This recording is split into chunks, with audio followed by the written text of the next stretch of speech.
Okey, syarikat korang masih bayar cukai korporat 15% hingga 24% setiap tahun. Macam mana kalau saya beritahu ada cara sah legal di Malaysia untuk korang bayar cukai serendah 3% atau 0% sahaja? Jom kita sembang pasal rahsia tax planning di Labuan.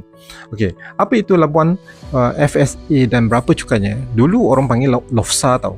Sekarang kita panggil Labuan FSA.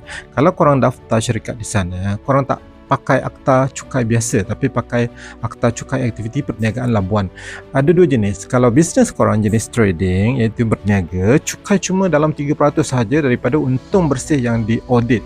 Kalau jenis non-trading pula, contohnya syarikat holding company, untuk pegang aset atau saham, cukainya adalah 0%. Bayangkan berapa banyak cash flow korang boleh jimat. Okey, tapi tunggu dulu, jangan esok terus pergi tutup enterprise korang nak buka syarikat Labuan.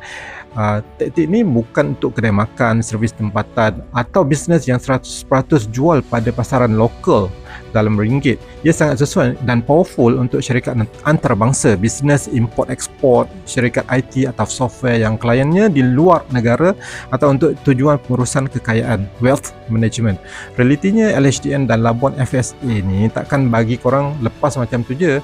Korang wajib penuhi apa yang dipanggil substance requirement. Maksudnya korang tak boleh buka syarikat hantu atas kertas mata-mata. Korang wajib ada syarikat fizikal di Labuan, ada pekerja sepenuh masa di sana dan ada perbelanjaan operasi minimum tahunan. Kalau kantoi tak penuhi syarat ini, syarikat korang tak akan terus dikenakan cukai 24% macam syarikat biasa. Jadi berbaloi ke tak untuk daftar di Labuan?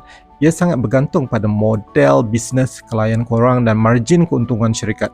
Kalau tersalah langkah, kos buka bisnes di Labuan lagi mahal dari cukai yang korang nak jimat. Nak tahu adakah struktur bisnes korang layak dan berbaloi? Klik link di bio Findoc dan kami akan bantu kaji tax planning terbaik untuk syarikat korang. Okey?